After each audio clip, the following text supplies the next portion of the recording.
economic output. So Eve has proposed, as we say last time, to divide their labors and to become more productive. And Adam is very, I would say, courteous. It's a good word here. And says it's a good idea because, after all, being more productive and fruitful is a part of what we seek to do. But on the other hand, there's an enemy outside the camp. And we've been warned about the enemy, so let's not divide ourselves and risk the temptations of the enemy, because we don't even know what sort of temptation there would be. But we know that together we're stronger than divided.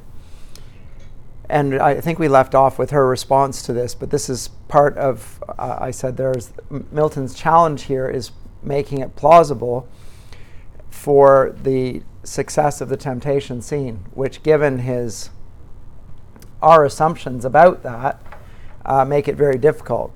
So what are the assumptions? Well, God has created mankind to be good. He's made, as he said himself, them sufficient to have stood, though free to fall. And freedom is a part of their nature.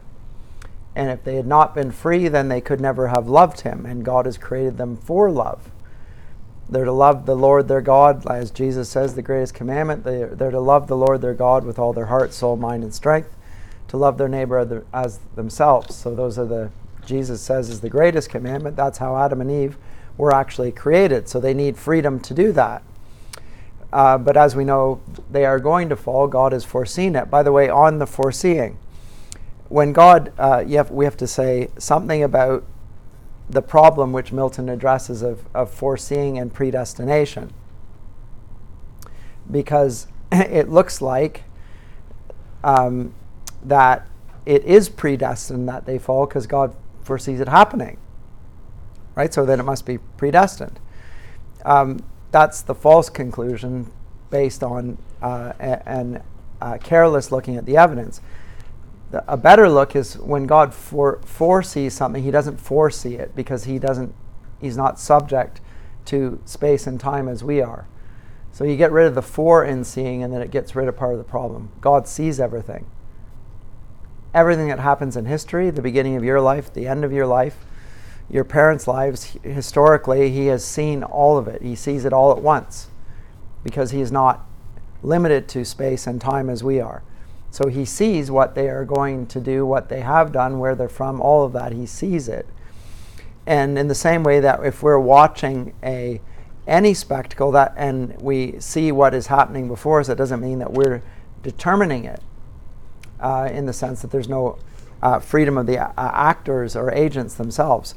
So when he sees this happening, he sees what is going to happen, but at the same time, it is genuinely their choice. And they fall from it.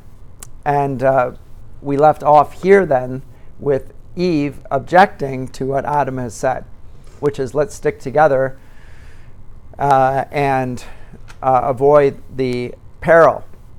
And Eve does not like it because, as we read in 270, she meets some unkindness. Now this word kindness, when you and I use the word kindness, now we mean it a little differently than I think the sense that Adam means it here. To be kind to somebody is to be, like kind to an animal, right? You pet it, you stroke it, you say something that they like. You don't trigger the animal, to use other jargon these days. You say something that the animal likes or your audience likes.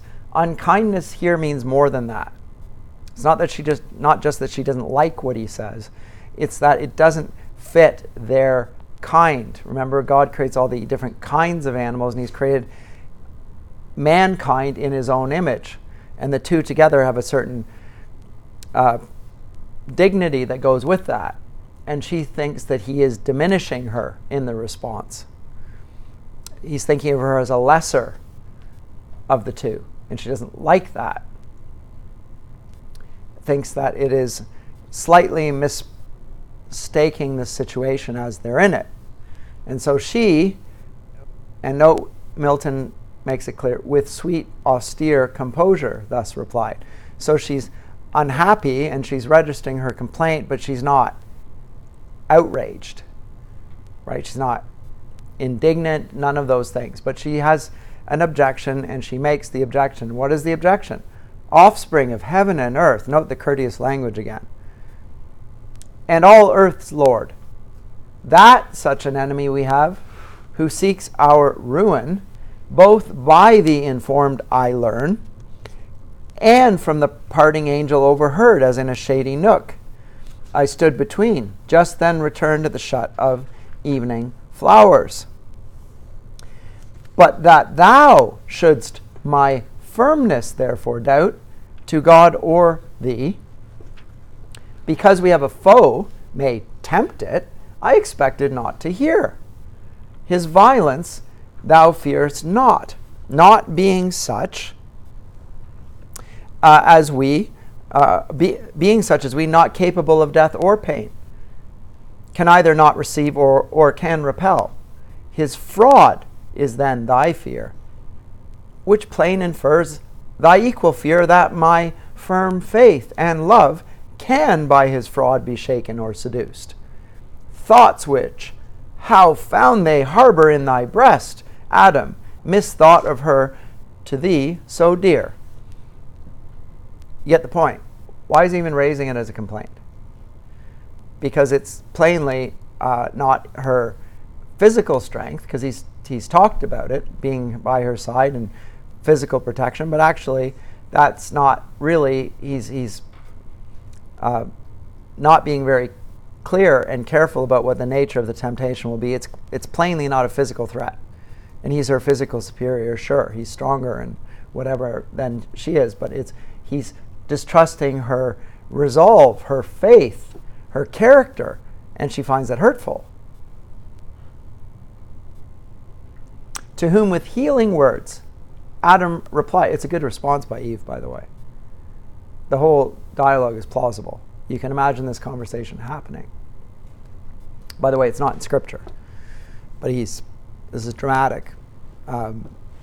We have to give the artist a little leeway on such matters. To whom with healing words Adam replied, Daughter of God and man, immortal Eve. Immortal means she can't die.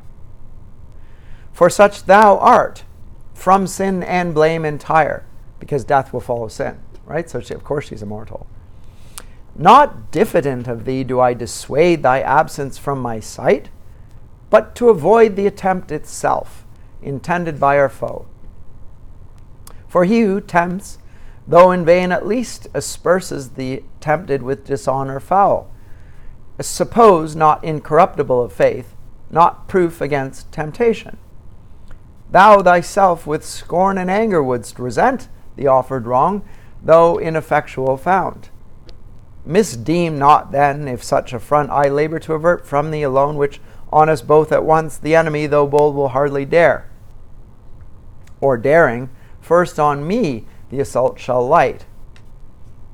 Now, why does he say, okay, first of all, what is he saying up to this point? He wants to avoid the attempt because the very attempt will be dishonorable to her. It will suggest something about her. And he is so zealous for her honor that he doesn't even want the possibility of a dishonorable act to occur. That's what he says. Is he being truthful here? He must be, because otherwise he's fallen. He can't be duplicitous. This is hard for us to believe. It's a funny old objection. I don't want to put you in the position where anyone might even cast aspersions on your character. Is he that concerned with this? Well, he doesn't know the nature of the threat and the temptation anyway, so he doesn't want even anything to diminish her, even the suggestion of it, even if it won't work. And he agrees that it won't work. And he says it will land on him. No, there's nothing wrong with him wishing that either. Okay, so then, what does he say? Subtle he needs must be who could seduce angels, nor think superfluous others' aid. I, from the influence of thy looks, receive access in every virtue. This word influence here is a lot stronger than our word influence. It's the word that's used to govern the whole universe. influence is something that the planets exert upon the earth. It's the thing that moves it. So if she is in his presence, he will be far more resolved, far stronger, far more capable of facing an enemy. Right? God said it's not good for man to be alone in Genesis 2. There's a strength that is gathered from Eve's presence for Adam, and he says, why shouldn't it be the other way around as well? He says, in thy sight I'm more wise, more watchful, stronger if need were of outward strength. While shame, thou looking on, shame to be overcome or overreached, would utmost vigor raise, and raised unite. Why shouldst not thou like sense within thee feel when I am present, and thy trial choose with me the best witness of thy virtue tried? So spake domestic Adam in his care and matrimonial love. But Eve, who thought less, attributed her to her faith sincere. Thus her reply with accent sweet renewed. Okay, she's not giving it up. She's not convinced by what he has said. And again, you have to imagine the scenario. Milton's done it for us. I think it's a plausible discussion, and she's in the stronger position, quite frankly. And because of that, she is going to win. And she does win. Now again, this goes back to views that we have of primitive humanity, that they must not be very intelligent and not very able to speak. I mean, after all, in the garden, all Eve does, we have very little dialogue there. Satan comes along, tempts her with the apple, she takes the apple, ooh, okay, that sounds good. There's no sense that there's a struggle there, or that this would have been a very difficult thing for Satan to have done. Whereas Milton establishes exactly that. Eve is, there would be nobody that you would meet on earth in our day that would be the peer of Eve. She would be brighter than anyone you would ever meet, more virtuous. Likewise Adam. These are the perfect human pair. Right? They're able to fall, but Milton is at pains to establish quite how brilliant Eve is. And so in this situation, she puts down Adam's argument. She will win the debate in the end. And I'll carry on this. And here's the killer. She says, if this be our condition, thus to dwell in narrow circuit, straitened by a foe, subtle or violent, we, not endued, single with like defense, wherever met, how are we happy? Still in fear of harm. So if we're motivated by harm and fear, then we no longer live in Eden, which is pleasure and delight and all freedom. We can do whatever we want, right? God's left us free. We can do whatever we choose. The mere presence of an enemy is enough to curtail all that. Well, then this is no longer the place which it is said to be, and we are not what we have been told we are, if I accept this. And he says, how are we happy? Still in fear of harm. But harm, to use his argument, because he's argued that she can't die because she's not yet sinned. She comes back in the same way. Harm precedes not sin. I can't be harmed so long as I don't sin. Nor only our foe tempting affronts us with his foul esteem of our integrity. His foul esteem sticks no dishonor on our front, but turns foul on himself. So if he wants to offend, he wants to attack us, do ad hominems, attack our character, it reflects badly on him. It doesn't do anything to me. She has a knowledge of who she is, and it's not affected by other people's opinions of her or other agents' opinions. This is a very good argument. Then wherefore shunned or feared by us who rather double honor gain from his surmise proved false? Find peace within, favor from heaven, our witness from the event. And what is faith, love, virtue, unassayed? Alone, without exterior help sustained. She could be, God himself would say something like this. In fact, this is exactly what he said in Book 3. There is no such thing as faith, love, or virtue unless there's a possibility of not loving, doing something wrong, and never facing a test. There has to be a test of it to prove it. Right? There's something, a struggle that has to take place to demonstrate that you're choosing this for its own sake. She's using the exact same arguments. Let us not then suspect our happy state left so imperfect by the Maker wise as not secure to single or combined. Frail is our happiness if this be so, and Eden were no Eden, thus exposed. She's just beaten him. He has nothing to say. He can't persuade her because she is the better argument. She needs to be free. And freedom means she doesn't need him to be there in order to be free. It's not that her freedom is diminished by his presence, but if she can only be free and can only act well if he is present, then she's not even an image bearer of God. He's diminishing her just by the suggestion. And Adam knows it. He's done. So he doesn't say, do what I tell you. Never, he doesn't do that. But he does say, to whom thus Adam fervently replied. Now note, the replies are getting shorter and they're less courteous. And now we're seeing within Adam, he's emotionally disturbed by what's going on. Why is he disturbed? Because he is fearful of the danger. And at the same time, she's got the better argument. Right? And he will not overrule on this. So, and what does he say? Oh, woman. Now, this sounds a little bit derogatory. And if one of us said, oh, woman, as a man, it's immediately taken to be pejorative. For Adam, not so. That's who she is. She is woman. Right? There aren't women in the world, there's woman, and she, oh, woman. But there's still a little bit of a hint of that, and Milton is playing on that, right? He's a little bit upset with her now. Without sinning, he's disturbed about how the conversation has gone.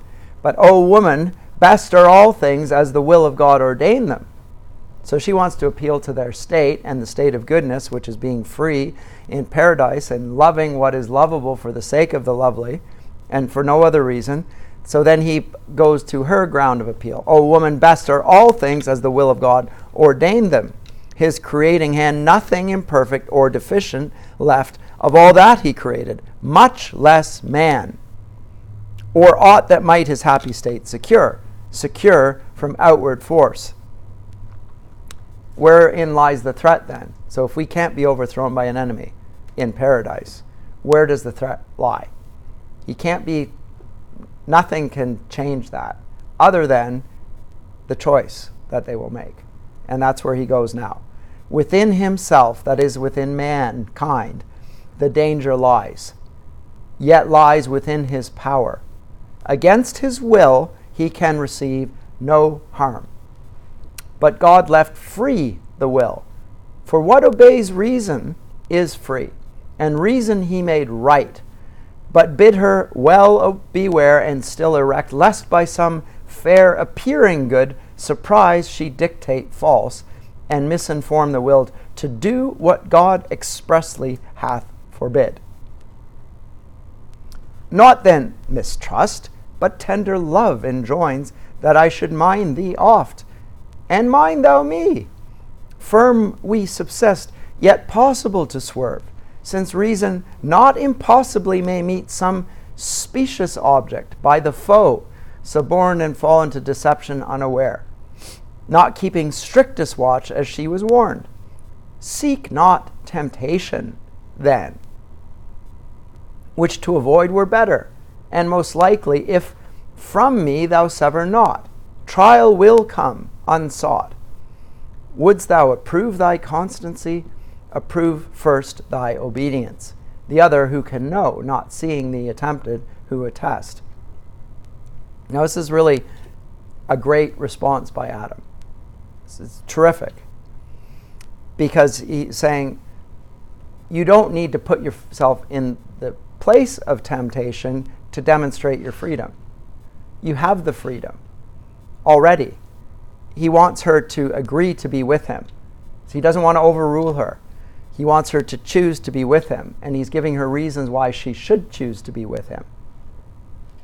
But he will also say, if I say anything more than that, you will no longer be free and your argument is valid.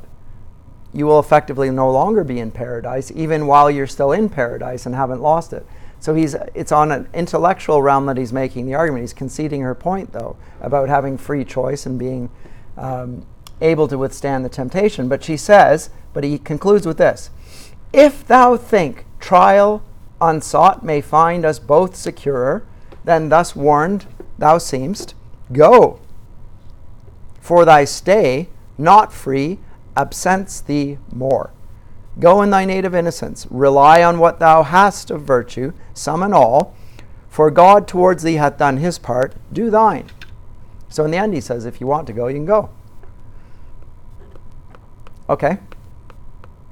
So spake the patriarch of mankind, but Eve persisted, yet submiss, though last replied. Now look at all those lines. She persisted, yet submiss. So it's talking about the relation between the two. She's doing it because he's given her the approval, right? There's a sort of a headship there. She's acknowledging that, and at the same time, she doesn't want to do what he wants her to do. She wants to do what he wants to do, but there's no sin in it, is what Milton's suggesting. There's no rebellion against authority. There's nothing of that. She does it for good reasons. And finally it says, though last, because she was created last. And then she replies, with thy permission then. Okay, I wanted to do this and you said I can do it, so I'm going to do it. So it's on him. Now in the end, I'll skip over the rest of this, but I'll draw your attention to one little textual detail. Thus saying, line 385, from her husband's, her hand,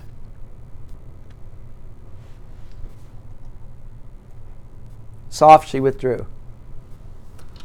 Remember I talked about the hands.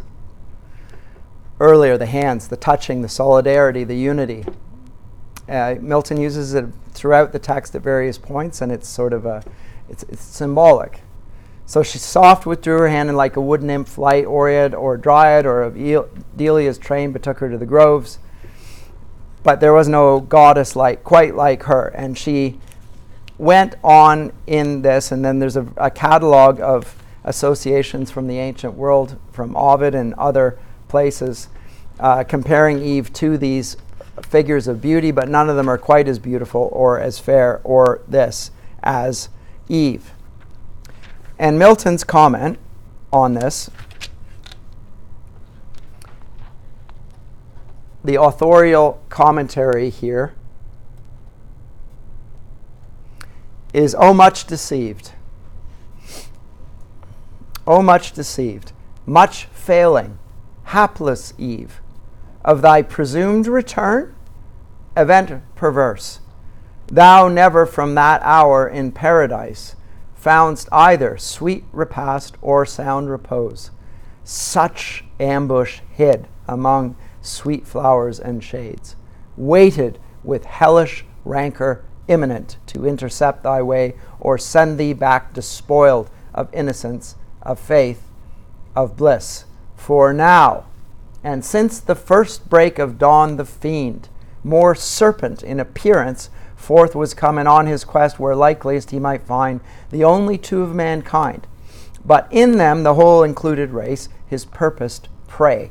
In bower and field he sought where any tuft or grove or garden plot more pleasant lay their tenants or plantation for delight. He sought them both, but wished his hap might find Eve separate. He wished, but not with hope, of what so seldom chanced, when to his wish beyond his hope, Eve separate he spies. And this is beautiful as well. Veiled in a cloud of fragrance where she stood, half spied, and I love this, half spied, so thick the bushes, the roses bushing round her glowed, oft stooping to support each flower of slender stalk, whose head, though gay carnation, purple, azure, or specked with gold, hung drooping unsustained. So you've seen this in the spring yourself, when a flower is so heavy that it bends the stalk over, right? And so the gardener, what does the gardener do? Is he takes something to a stick or something and props the flower up, right? So that's the analogy in the image in our eyes. And in the midst of roses and the fragrance that is around that, that's what she's doing. She's gardening. She's propping up the roses. Though gay and hung drooping unsustained, them she upstays gently with myrtle band, mindless the while herself, though fairest unsupported flower, from her best prop so far and storm so nigh. So she's in the midst of doing a good thing and propping up the flowers from the storm, and the flower is unpropped and the storm is coming. This is brilliant. There's this little picture. The storm is coming, and he's coming towards her, and she has no prop. Nearer he drew, and many a walk traversed of stateliest covert, cedar, pine, or palm, then voluble and bold, now hid, now seen, among thick woven arborets and flowers embroidered on each bank, the hand of Eve, spot more delicious than those gardens feigned, or of revived Adonis or renowned Alcinous, host of old Laertes' son, Odysseus, or that, etc., etc. All of these things. And he sought her, and he sought 457, her angelic form. Her form angelic, but more soft and feminine, her graceful innocence, her every air of gesture or least action overawed his malice, and with rapine sweet bereaved his fierceness of the fierce intent it brought. So this is a dramatic pause. The storm is coming. The flower is there. She's got no prop. He sees her, and you expect him to assault her immediately, but he can't. Her beauty overwhelms him. So there's a dramatic pause here. Just like when Satan comes into the Garden of Eden, and he looks upon the human pair, and he is overwhelmed with his delight in what he sees, and then the hell within him makes him even more miserable. Same thing will happen here. She disarms him with the power of her beauty and her goodness. So he's disarmed. What is he disarmed? His fierceness, the fierce intent it brought, is bereft. That space, the evil one, abstracted stood from his own evil, and for the time remained stupidly good. Of enmity disarmed, of guile, of hate, of envy, of revenge.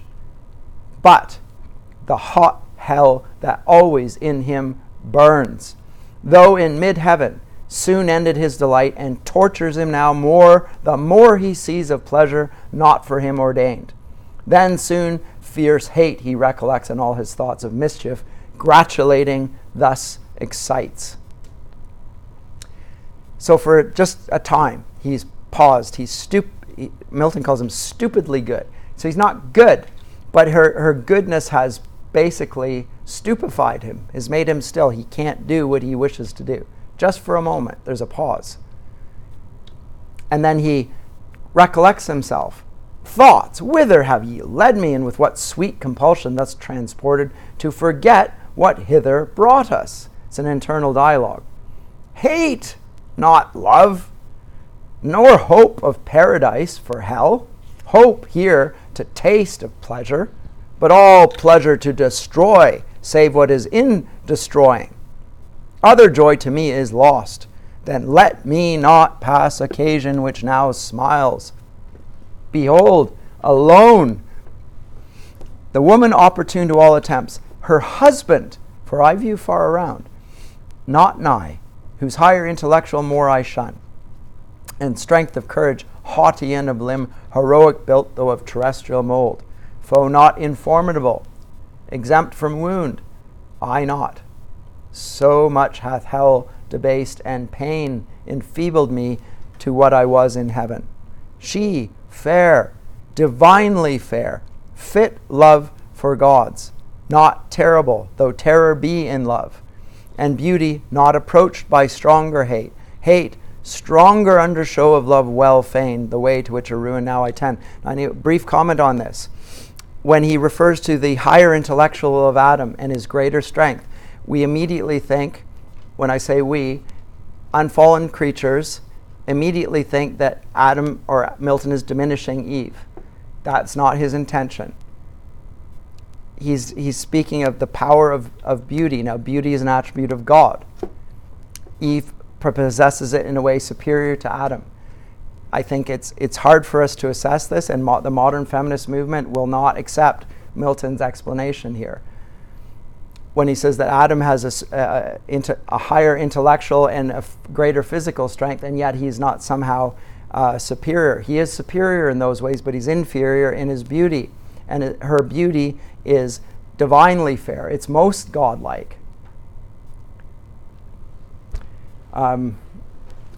At any rate, he comes to her now, the enemy of mankind, enclosed in serpent, inmate bad.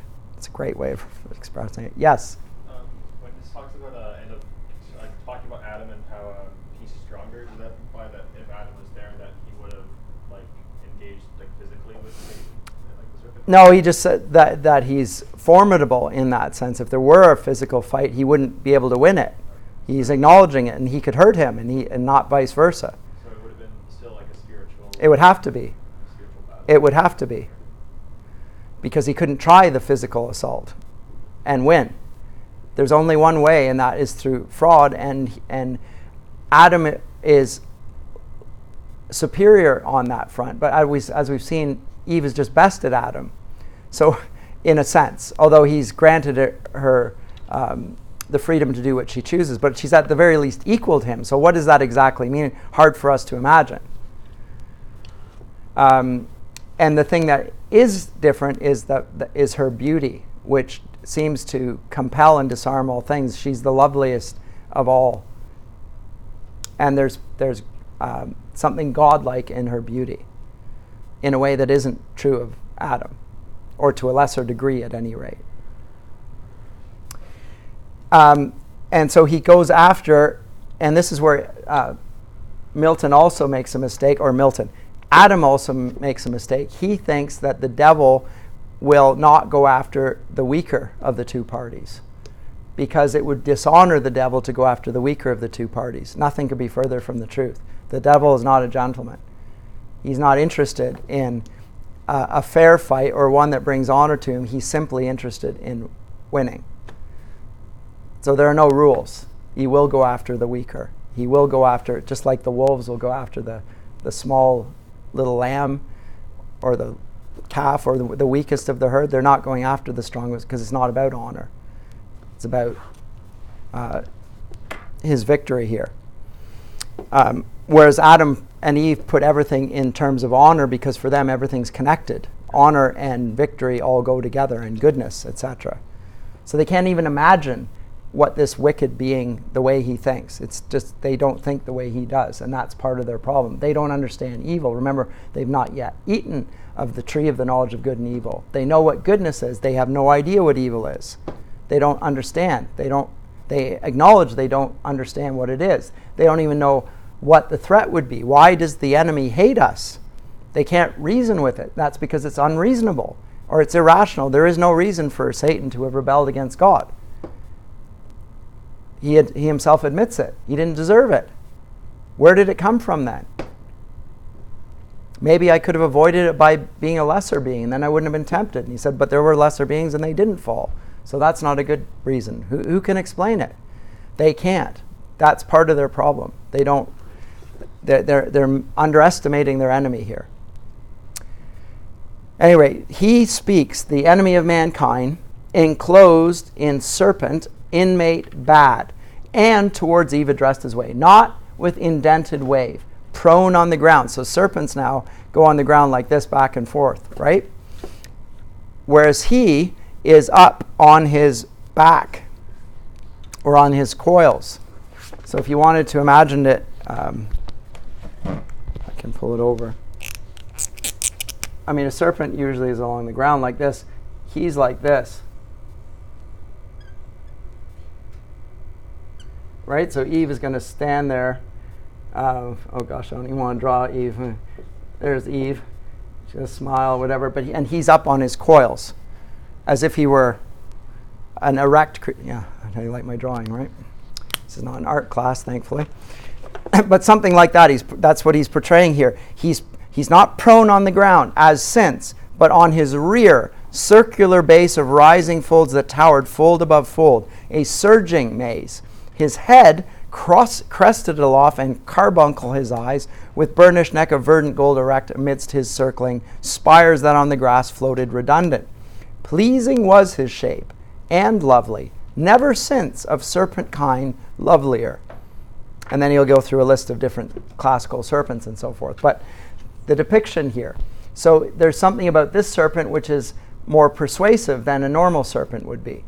It's not on the ground. It's more at eye level with Eve. He's looking to her eye to eye, and he will also speak to her, which will flummox her.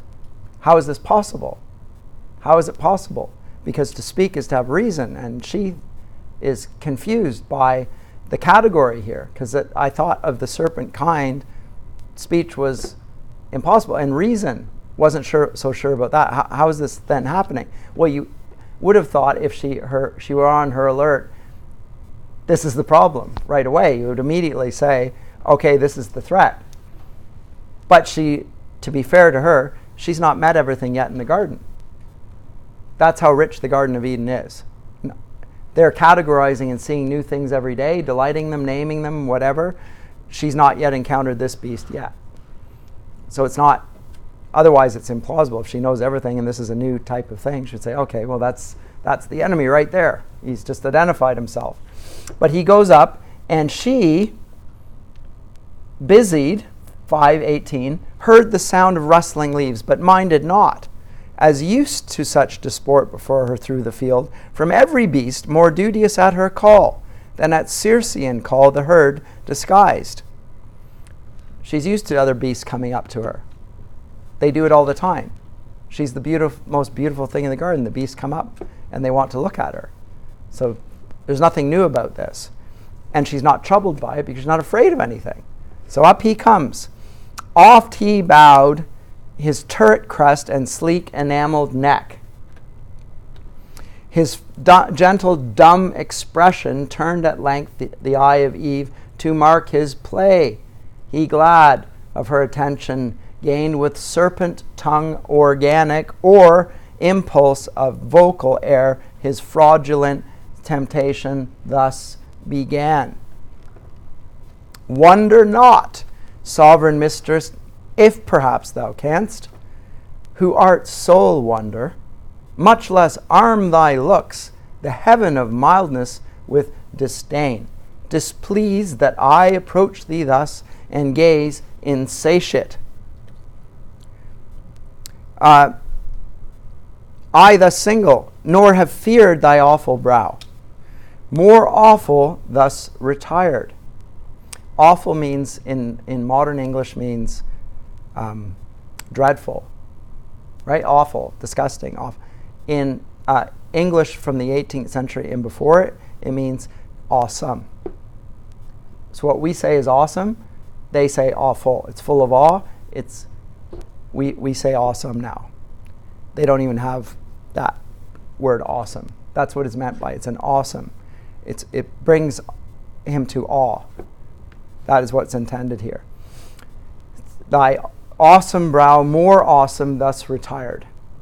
Fairest resemblance of thy Maker, fair. Thee all things living gaze on, all things thine by gift, and thy celestial beauty adore, with ravishment beheld. There best beheld where universally admired. Okay, so here's his opening gambit. He praises her beauty. This is what a beast would do. They're all in the light of this. He states the obvious. She's the most beautiful and deserves to be acknowledged as such. And that's what he's doing. What's the problem with this? He suggests a problem, which isn't really a problem, but it's a hypothetical problem.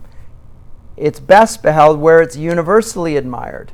But here, in this enclosure wild, these beasts among, beholders rude and shallow to discern half what in thee is fair, one man except, who sees thee, and what is one, who shouldst be seen a goddess among gods, adored and served, by angels numberless thy daily train. So that's it. She is beautiful, but her beauty is not being properly received because she's in a garden full of animals, beasts who don't have reason or speech. She ought to be universally admired. So he's flattering her. There is one who appreciates your beauty, but it's only one. It ought to be all. So there's a sense that he's diminishing something about her. Again, the same sort of thing that she objected to in Adam. He was going to reduce the paradise by saying, you got to stick close to me. Now, Satan is reducing the paradise by suggesting that her beauty, although it is beautiful, is not universally appreciated. And so, glozed the tempter, and his proem tuned into the heart of Eve, his words made way, though at the voice much marveling. At length, not unamazed, she thus in answer spake. And I want you to pay attention to that word as well. Amazed. It comes up over and over in the passage. It refers to the tentacles of the serpent's body. Right? It's like a maze. You've been to a maze, right? In a garden or something like that, you go in and you get lost.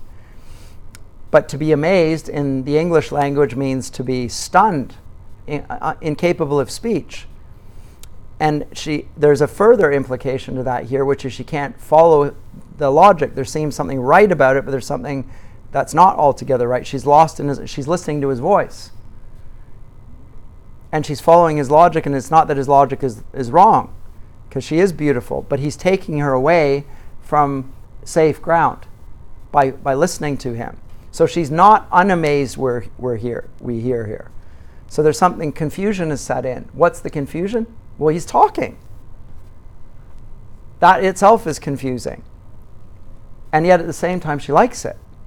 So where do these two things fit? But he's throwing her off a little bit, getting her to, if you're involved in boxing, you throw two jabs and then a right or something, right? The left, or in baseball, you throw the pitch down, and then if you want the strikeout pitch, you throw it high because it's shifting the eye leg. You have to adjust to the low. Low ball is hard to hit. Higher pitch is easier to hit.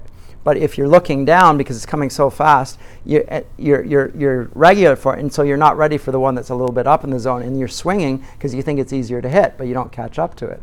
That's what he's doing here. He's misdirecting her. He's getting her off balance and getting beneath her gut. So a little, sorry for the analogies, but that's more or less what he's doing. He's pulling her away from the safe place. What may this mean, she says? Language of man pronounced by tongue of brute, and human sense expressed. The first, at least of these, I thought denied to beasts, whom God on their creation day created mute to all articulate sound. To articulus in Latin is your pointer, your index finger. This is the articulus. It's to be able to point to something directly, a sound that directly identifies it. Now, animals make noises, but they don't make articulate sound.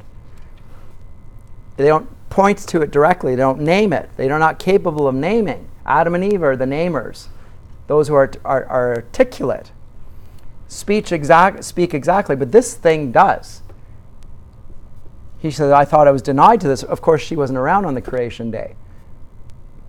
Right? So she's again going on the basis of what she's been told, but not what she's directly seen. But she says, the latter, as far as reason goes, I demur, for in their looks much reason, and in their actions oft appears. The serpent, subtlest beast of all the field I knew, but not with human voice endued. Redouble then this miracle, and say, how camest thou speakable of mute? And how to me so friendly, grown above the rest of brutal kind that daily are in sight? Say, for such wonder claims attention due.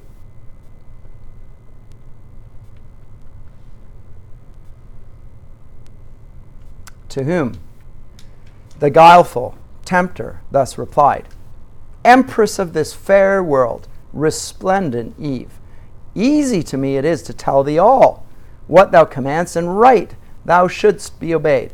I was at first as other beasts that graze the trodden herb, of abject thoughts, and lo, as was my food, nor aught but food discerned, or sex, and apprehended nothing high. Till on a day, roving the field, I chanced a goodly tree, far distant to behold, loaden with fruit of harvest, colors mixed, ruddy and gold. He came near, he desired it, he ate it, and then when he ate it, he had thoughts that he'd never considered before, and he developed the capacity to speech, and then he went up erect and so forth. So that, I'm just abbreviating his argument. He saw this wonderful tree, and he ate of the tree, and the tree made this transformation. And his argument is going to go that it brought about progress. It made him superior to what he was. Remember, her mandate is to exercise dominion over the earth. It's to improve upon what God's already created. Right? They're to tend the garden, and they're to cultivate it. They're to make it even better than it was. It's created good. And there's no lacking in it, but it grows so much that it gets overgrown. So they're to cultivate it. They're to take trees and make better trees out of them and to improve. Okay, all of that. And so what is happening here is a suggestion that God, because God is good and he will behold nothing good from them, this serpent has come across something that will make him better. And why would she not want to be better? That's why she separated from Adam to begin with, right? To bring more flourishing in the world. It's part of her mandate. Okay, so take me to this tree then. Well, we know what the tree it is. He's lying to her, but she doesn't know what a lie is unless it jibes, it's observable as a falsehood. Now, part of it is observable as a falsehood, and she notes that. 6:15, serpent, thy overpraising, that is of her, leaves in doubt the virtue of that fruit in thee first proved.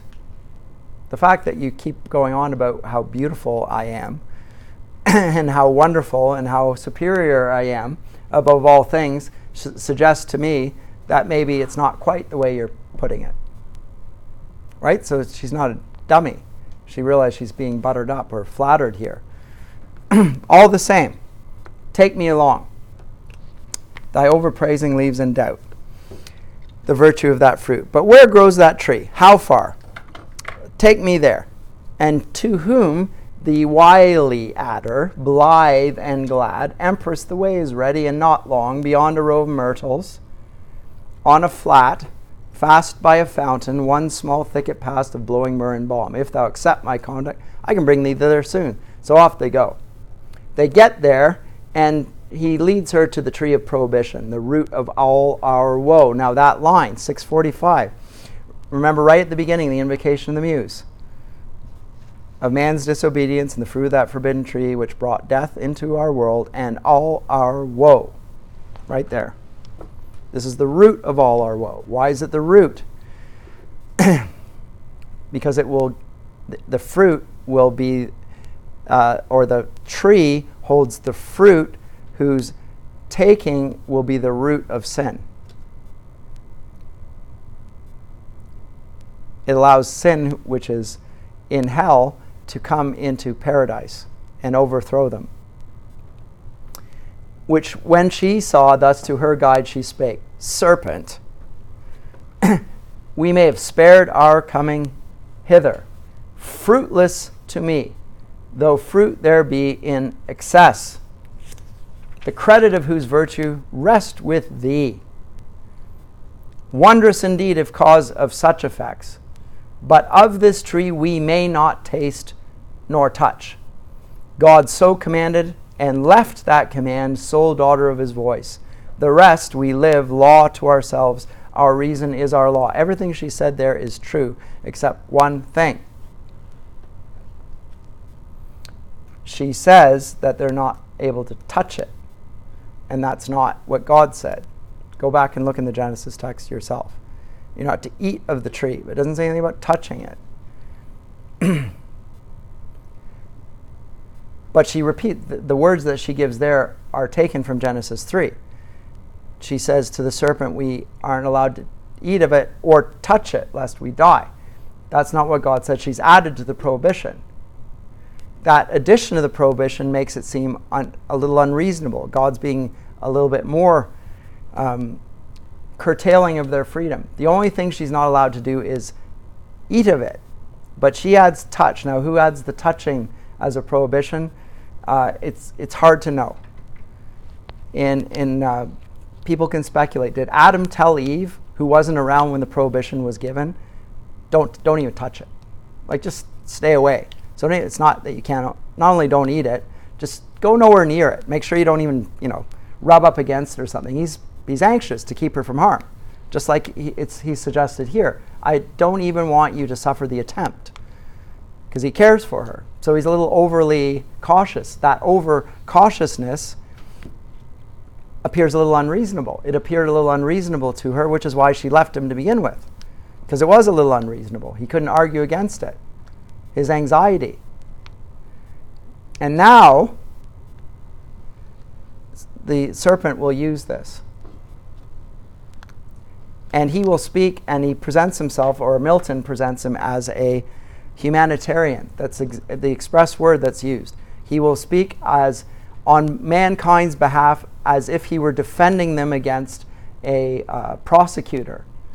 He, of course, is going to be the prosecutor. Satan, he's their adversary. He's going to accuse them. But he's acting as if God had done them in a wrong by limiting their freedom and not allowing them the thing that would make them as happy as he is. What sort of character is this God if he doesn't want you to be more godlike, just like I am? Suggesting he's maligning God's character. God can't answer. He's not there. He's left Eve free to respond to this. But the accusation seems strong. I'll read his temptation here, because this is when Satan gets on his most persuasive.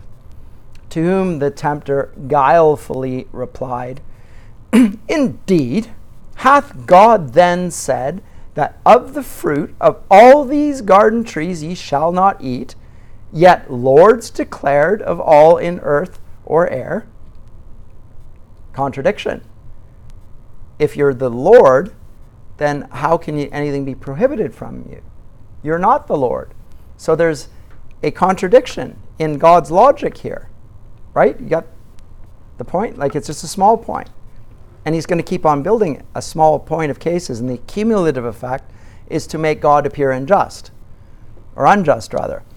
And yet lords declare of all in earth or air. To whom thus Eve, yet sinless, so she's not yet sinned.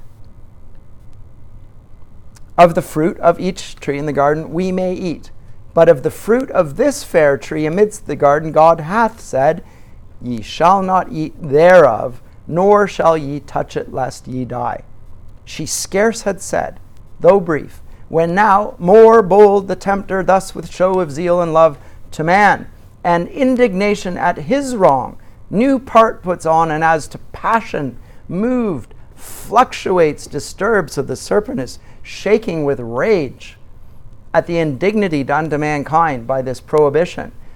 He says, Yet comely and in act raise as of some great matter to begin, as when of old some orator renowned in Athens or free Rome, where eloquence flourished, since mute, to some great cause addressed, stood in himself collected, while each part, motion, each act one audience ere the tongue.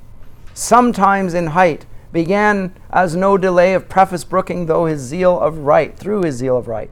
So standing, moving, or to height upgrown the tempter, all impassioned thus began. O sacred, wise, and wisdom-giving plant, mother of science, now I feel thy power within me clear, not only to discern things in their causes, but to trace the ways of highest agents deemed however wise. So he knows better than God, in other words, in both cases. So not only does he know things how they are, that's the claim of science, but he can even trace the rationale for even God on this. I can see all those things. Queen of this universe, do not believe those rigid threats of death. Ye shall not die. How should ye? By the fruit It gives you life to knowledge. Life to knowledge. By the threatener, look on me. Me, who have touched and tasted, yet both live, and life more perfect have attained than fate meant me by venturing higher than my lot. Note that he appeals to fate now. Fate, which in the pagan worldview is above the gods. He's appealing to a higher power. He was fated to do this. And she's fated to do this. Overrule. There's a higher. You have a choice. Maybe your destiny is to do the very thing which God said that you can't. Who are the gods? Have you ever seen them? You've been around them? Do you know what they're like? Do you know their nature? All you know is that he's prohibited things to you. Shall that be shut to man, which is to the beast is open? That suggests that the beasts are greater than mankind. That can't be right. How is that possible? Or will God incense his ire for such a petty trespass, and not praise rather your dauntless virtue, whom the pain of death denounced, whatever thing death be, deterred not from achieving what might lead to happier life, knowledge of good and evil? Of good, how just? Of evil, if what is evil be real, why not known, since easier shunned? So once you figure out what evil is, then you'll be able to avoid it. You don't even know what it is right now, but you will, and therefore you'll be able to avoid it in the future. God therefore cannot hurt ye and be just. Not just, not God. Not feared then, nor obeyed. Your fear itself of death removes the fear.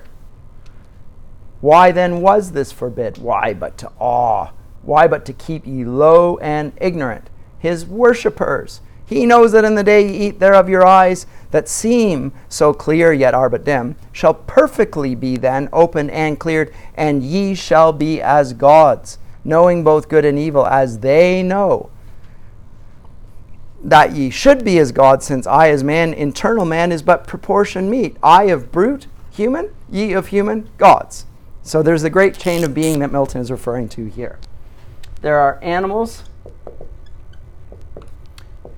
there is man, and then there is God. And if the animal acts like a man and he speaks and he reasons, then man will also ascend the ladder of the great chain of being. Look, it's done all these things. Where's the injustice? Where's the harm? Note that he just flurries her with a series of fair-seeming arguments, the very thing that Adam had suggested. And they do seem very fair and persuasive. And he says, so ye shall die perhaps by putting off human to put on gods, death to be wished. So death in a metaphorical sense. Yeah, you'll die as a man, but it's because you'll be given life as a god. So there is a sort of death that's going to happen. There's truth in that, but it's not a thing not to be wished for. Death to be wished, though threatened, which no worse than this can bring, are as they participating God. And what are gods that man may not become as they participate in godlike food? The gods are first, and that advantage use on our belief that all from them proceeds. I question it, for this fair earth I see, warmed by the sun, producing every kind. Them, nothing. So I see the sun, I see the earth, but I don't see the gods. They say that this is, and they were around first, and they're just not telling the whole truth. You've got enough clues here to suggest that there's a better reason. And here it is. It's me speaking to you. I'm offering you a good thing. Look at me. You don't acknowledge the bad effects. These are good effects. I'm no longer on the chain of being. I'm acting like a man. Why should you not do this? So there's a whole cumulative effect of all this. And wherein lies the offense that man should thus attain to know? What can your knowledge hurt him? Or this tree impart against his will, if all be his? Or is it envy? And can envy dwell in heavenly breasts? These and many more causes import your need of this fair fruit. Goddess humane, reach then and freely taste. He ended, and his words, replete with guile, into her heart too easy entrance won. Fixed on the fruit she gazed, which but to behold might tempt alone, and in her ears the sound yet rung of his persuasive words, impregned with reason, to her seeming, and with truth. Meanwhile, the hour of noon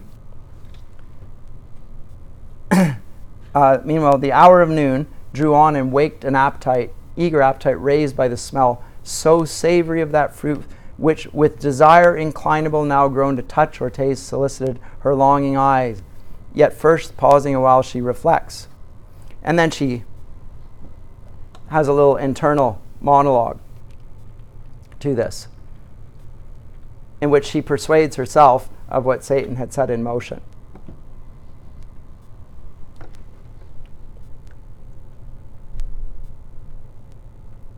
Great are thy virtues, best of fruits. So she speaks in that there's a little discussion about all the things that Satan has just said to her.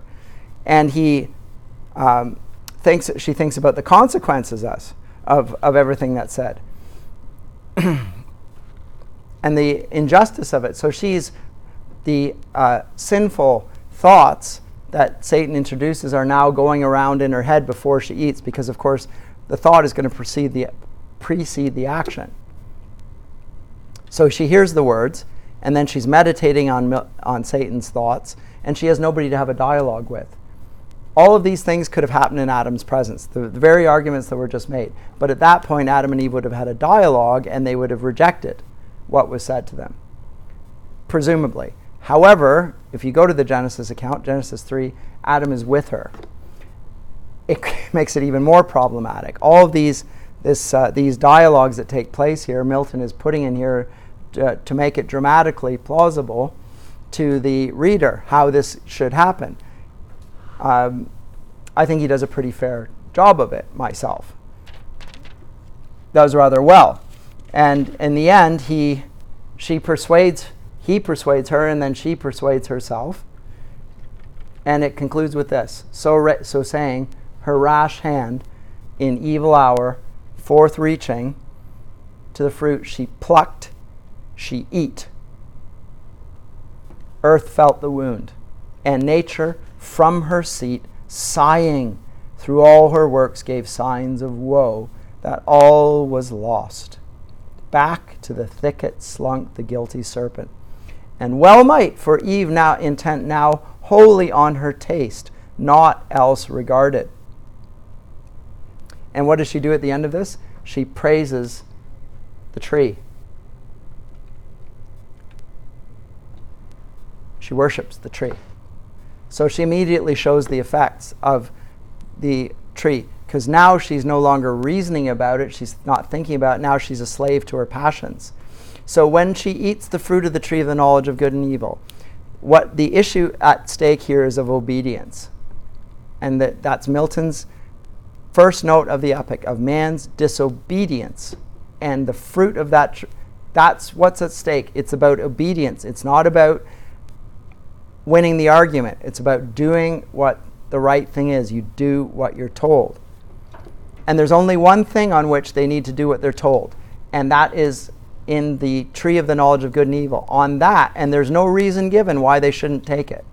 It's just don't touch it, or don't eat it. That's all that's said. No logic, no explanation. Just, here's one thing that will show that you love me. Don't do that. That's it. Satan has dug down into the logic behind it, or the lack thereof, and why it would be forbidden. And so he's dealt with all of that sort of stuff. When she takes the fruit, she rebels against her God.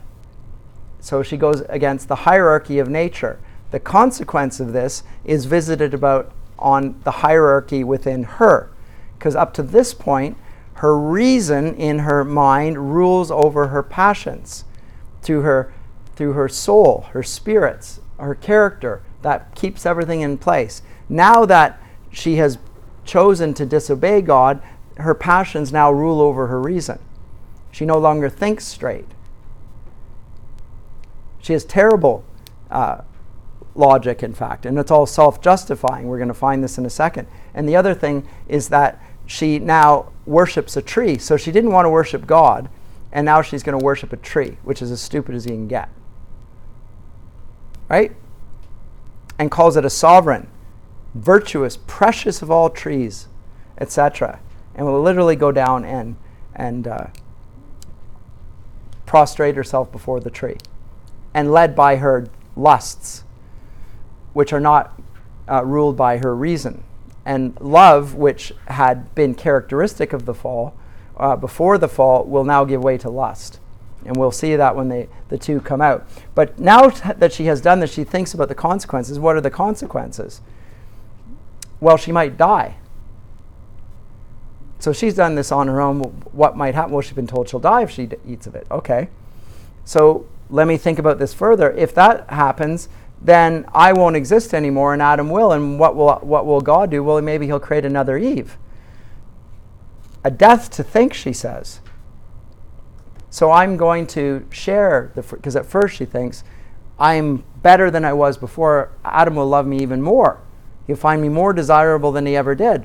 But actually, hold on a second. What if death is a real thing and I die, in which case Adam will be around and I won't, and God might create another Eve, and I can't even imagine that thought. So she gets envious. And then so she resolves that she's going to share it with Adam on the basis to herself that she loves him so much, but actually what she's doing is giving him his death warrant. So if she's going to die, he's going to die. So she resolves to murder him. But there's a lot of twisted thinking going on there. I'll skip over all that. When she comes to Eve and Adam in the encounter, let me just come to that. It is,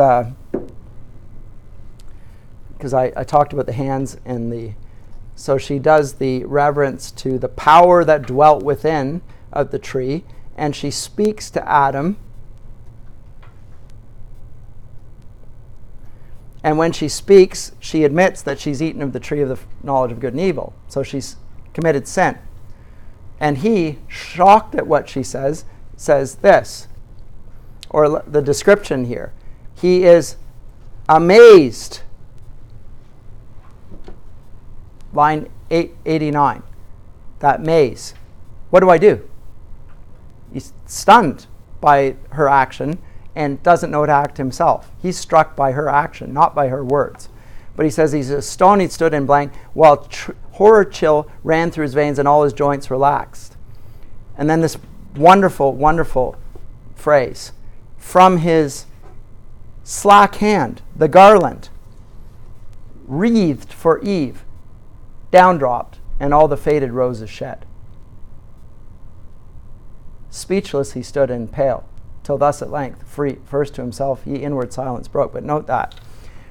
She was compared to a rose earlier on when the storm was coming in. He's woven a garland of roses, which he was going to put on her. He was so looking forward to seeing her again. He's got it in his hand, the hand that held her hand that when they parted, now the hand's holding a rose, and the rose wither on the garland and fall from his hand. So this is just subtle touches of the way Milton is conveying the fall of Eve. Even the roses wither and die. So death has come into the world. And here it's immediate. But it reflects Adam's inner state. His love is dead. She is in front of him. And so he then reflects on this. O fairest of creation, last and best of all God's work, creature in whom excelled whatever can be to sight or thought be formed, holy, divine, good, amiable, or sweet, how art thou lost? How on a sudden lost, defaced, deflowered, and now to death devote? Rather, how hast thou yielded to transgress the strict forbiddance? How to violate the sacred fruit forbidden? Some cursed fraud of enemy hath beguiled thee yet unknown. And me, so she's done. There's nothing he can do about that. But now he comes to the next step. And me with thee hath ruined, for with thee certain my resolution is to die. He resolves to die. She's dead. She's sinned. He has not sinned.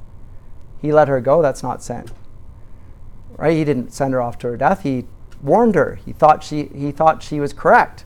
She would be able to withstand the temptation. He didn't think it was wise, but he never intended her to do this. And now he resolves to die. How can I live without thee? How forego thy sweet converse and love so dearly joined to live again in these wild woods forlorn? Should God create another Eve, the very thing that Eve just imagined might be possible, if God should do this, and I another rib afford, yet loss of thee would never from my heart. No, no, I feel the link of nature draw me, flesh of flesh, bone of my bone thou art, and from thy state mine never shall be parted, bliss or woe. And so then he speaks to her. But he's already resolved to die. So she doesn't say anything to persuade him. He's not persuaded by her arguments. He knows what is going to happen. Now the question is, original sin is when Adam, as in Adam as opposed to Eve, is told not to eat of the tree of the knowledge of good and evil. Eve's still a rib when the command happens, at least if you look at the Genesis narrative, right? Eve now has committed the sin, Adam not. What can Adam do in this circumstance? Because this is not the only option open to him. Surely. I mean, he decides that's what he's going to do. But he has a loyalty to God who loves him as well as to Eve, who came from his side, whom he loves. This is his dilemma. Milton presents it as he does it out of love for Eve, right? And she receives it that way. This is a noble sacrifice. That's not how God will see it. But he resolves to die with her at that point. So he's presented as almost like a courtly love hero. He's going to throw himself in front of the charging lion and die with her. They're going to be united in this. And so again, Adam is presented as heroic and admirable in some ways. What could he have done? He could have prayed to God. He could have called upon God and asked for a solution. What would atone for Eve's sin?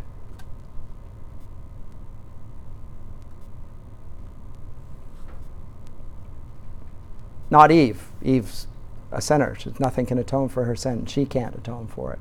But a man could. Could he not have pled to God that he kill him instead of her? Not with her, but instead, take me in her place. This is what the Son offers. I don't know if that's actually going to fix the problem, because God is still angry at mankind. But still, the solution that he comes to immediately to resolve to die with her, we don't have that in Scripture either. It's not there. It's simply the serpent tempts Eve, Eve eats of it, and then she gives to Adam who's with her, and he eats of it as well. And then what ensues is a blame game, because she then blames. So after he's eaten it, then they have sex again, but now it's a lustful thing, and they look at one another differently. So they awake from this, and they realize that they're naked. How did they realize they're naked? They were naked all along, by the way. Now they realize they're naked. Why? What's with that awareness? Because they look at the other party differently than they did before. And they think, if I look at her like that, she must also look at me like that. Right? Cover up. So they have improper thoughts. They no longer love the person who is their partner. They have lust for them, and they regard them in a sort of a sordid way, which was not there before. And that because there's a self-awareness that creeps in, which they didn't have before. So there's nothing wrong with their nakedness. It's just the person that's within them as hell has been brought within them. So it changes everything. And they realize they're naked, and then they start blaming one another. He blames her for doing this stupid thing which he warned her not to do. She responds, "You told me I could go. So it's your fault, because you were the head." Right? You said I could go. It's on you. Don't blame me. God gave you the commandment, not me. And now you're blaming me. You're a misogynist. I didn't say that, of course.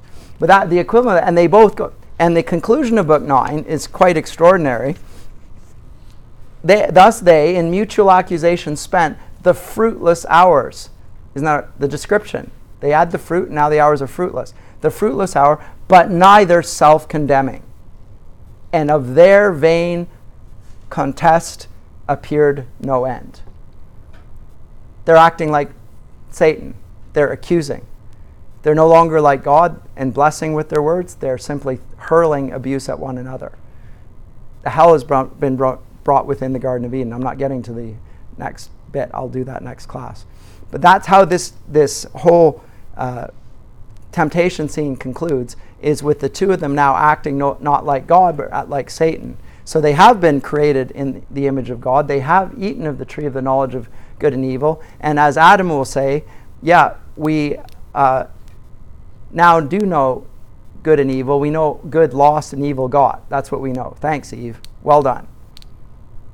And she's upset and hurt and angry and so forth because he's accusing her, and after all, he chose to follow it. And he wasn't even deceived. He chose to do it. Open-eyed and brought it. So how should he blame her for it? But there's a lot of accusation going on. So, but both, as the observer, as the reader, we both are sympathetic to both parties. And at the same time, we see that they're both in the wrong, but they can't see that. So they're just caught in their sin at this moment. They're not thinking objectively. They're not seeing any way out of that. Now, Book 10, which I'm going to skip over by and large, will bring God down to judge them. And they will say, what have you done? Because they're going to hide away in the bushes. And God, out of mercy, will clothe them. They've covered themselves with branches. He will cover them with the skins of animals. You could say better clothing, but that's not the point. What's happened? What did God have to do in order to clothe them? He had to kill an animal. A sacrifice had to be made. It's already anticipating what he will pronounce, which is that your one who comes from Eve will crush the serpent's head. Right? And this phrase in Scripture that we're clothed in Christ's righteousness, they're already being clothed to some degree in the righteousness of God. He's forgiven them. They are condemned to death, but it's not immediate. They're going to repent, and they're going to call upon God for forgiveness, and he will forgive them. And he will promise them the Redeemer. Now, I'll pick that up next time, and then we'll move on to the next work. But that's how this scene concludes Book 9, with simply mutual accusation. And I think it's one of the more powerful passages in all of literature. The telling of it is just splendid and evocative, and I just think it's worth the price of admission. But I will pick it up next time. I'm ever so briefly going to go over 10 and 11, like 5 minutes, and then I will come to the end of Book 12, like I said. And then we will immediately move on. We'll do that for about 15, 20 minutes, and then we will move on to what's next on the course. I think it is it Alexander Pope, or is it Pope's Rape of the Lock, or is it, I think that's what's next, yeah. So please read that, and we'll do that next class, okay? Yes? Yeah, the assignments will come out now. So, now, but between the classes, okay?